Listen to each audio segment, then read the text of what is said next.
David here with Figboot on Pens, back again with another fountain pen review. Today I have for you a popular pen which has been around for a while, but was one I didn't have in my collection and one I hadn't reviewed. And that pen would be the Pilot Decimo. What I'm going to do today is go over the parts and features of the Decimo, talk about what I care for and what I don't care for about it. I'll show some measurements, size comparisons, and provide a writing sample. Thanks go out to the good folks at Pen Chalet for providing this pen for review. The pen arrives in this box with this see-through lid. Inside, we have a use and care guide, as well as a proprietary Pilot cartridge, and also a little metal sleeve. If you use a cartridge with this pen, this sleeve slips over the end of it, so the pressure from the knock doesn't damage the cartridge during normal operation of the pen. Speaking of the pen, here it is, the Pilot Decimo in light blue. The Decimo is currently available in 6 different colors. There is black, burgundy, champagne, light blue, navy, and purple. The Pilot Decimo has been on the market for a while now. It is the thinner, lighter, and sleeker version of the retractable nib Pilot Vanishing Point.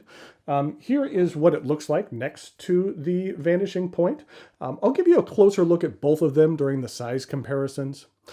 In some international markets, the Vanishing Point is called the capless, and this pen is either called the capless Decimo or just simply the Decimo. Decimo is Spanish for 10th.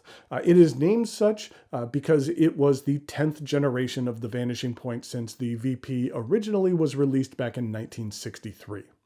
I've always been a fan of the Vanishing Point. The size of that pen works for me. Thinner pens really aren't my thing typically, so in the past I've kind of shied away from testing out the Decimo. This pen is metal. The exterior of the pen is a brushed metallic lacquer, and the trim is silver in color, not actual silver. The Decimo has a non-traditional fountain pen look and feel to it.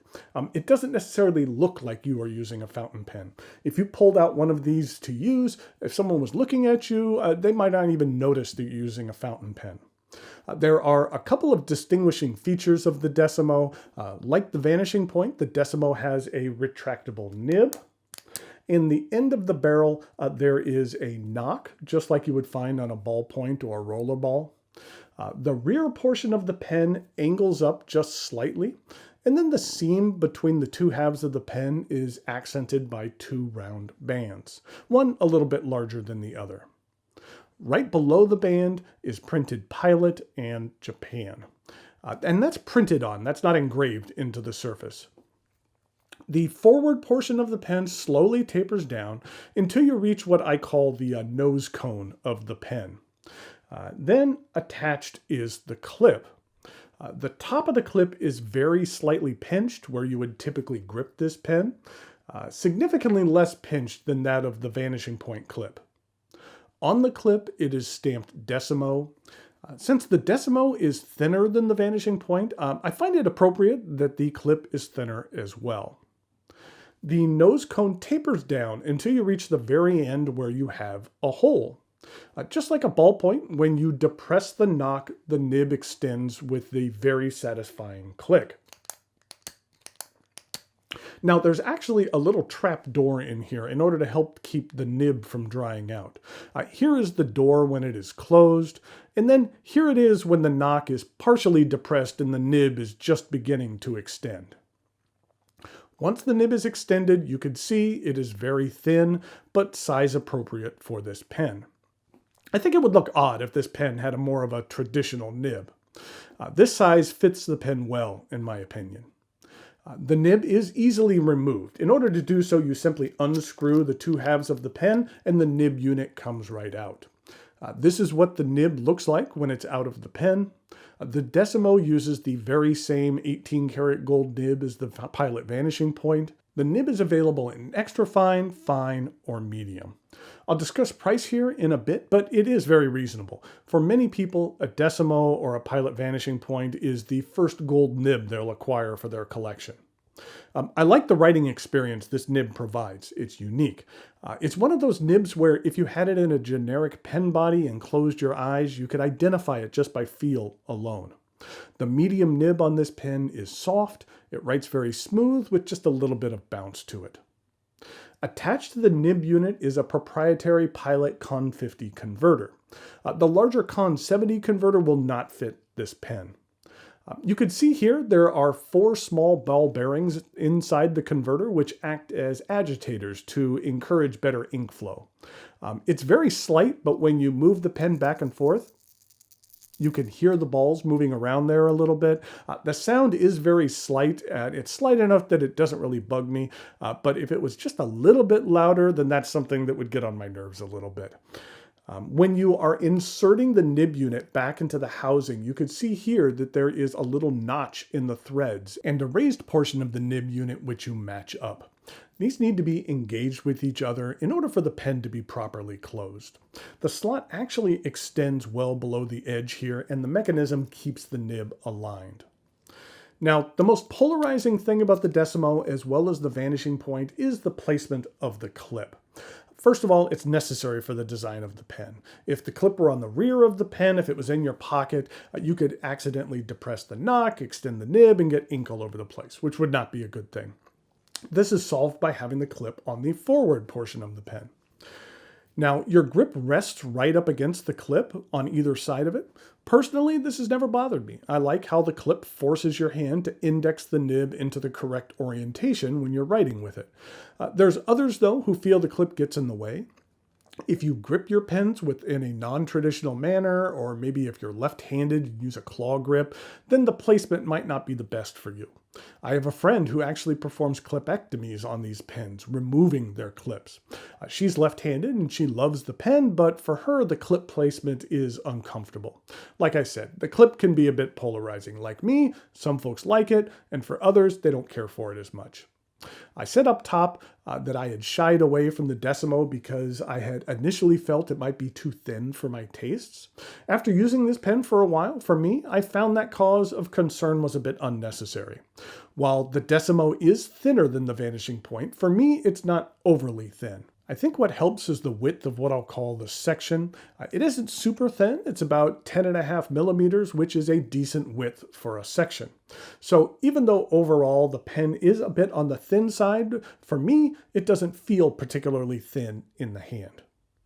The Pilot Decimo retails on the Pen Chalet site for $144. I'll put a link to their site in the notes below. The standard price for the vanishing point is slightly more at $156.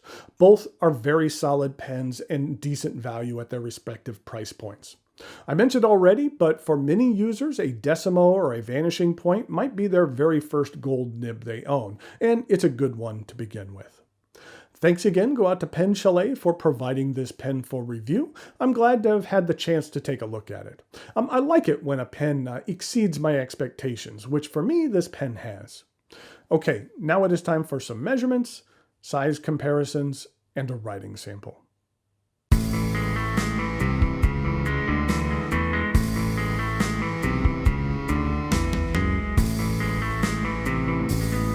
Here we go with some size comparisons for the Pilot Decimo.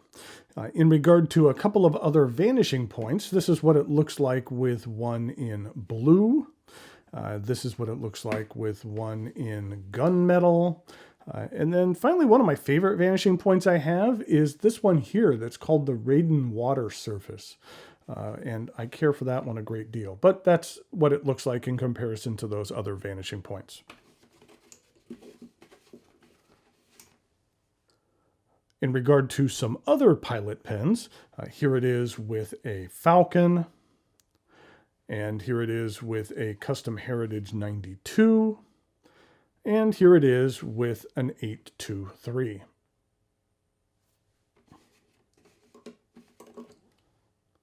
In regard to some uncapped comparisons, this one really doesn't uncap, but this is what it looks like next to the 823 and the Custom 92, and then next to the Falcon.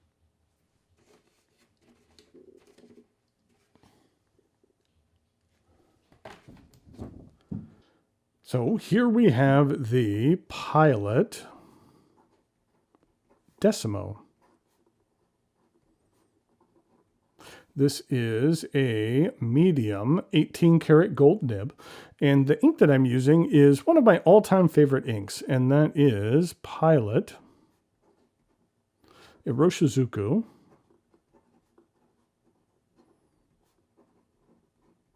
Konpeki.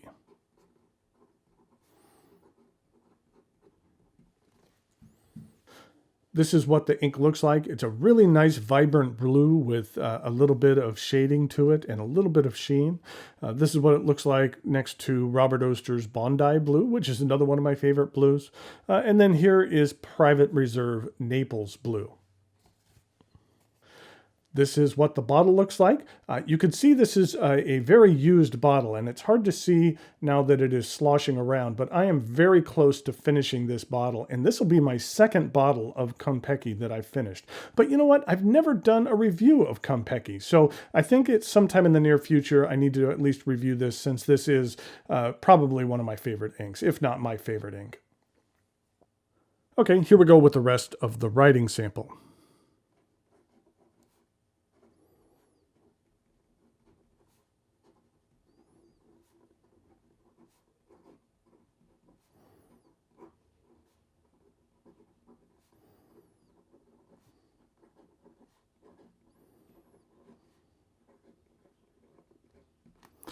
I find these vanishing point nibs to be very nice, that they're fairly smooth.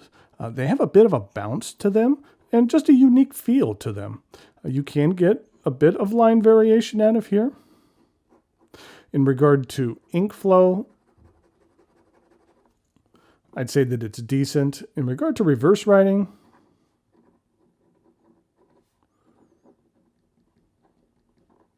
it is very scratchy, and it doesn't necessarily perform reverse writing that well.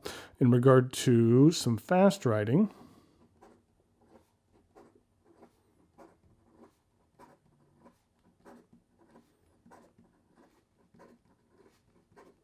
the Fig keeps up just fine. So here we have the Pilot Decimo. Let's go ahead and hear that knock again. That is just a satisfying click.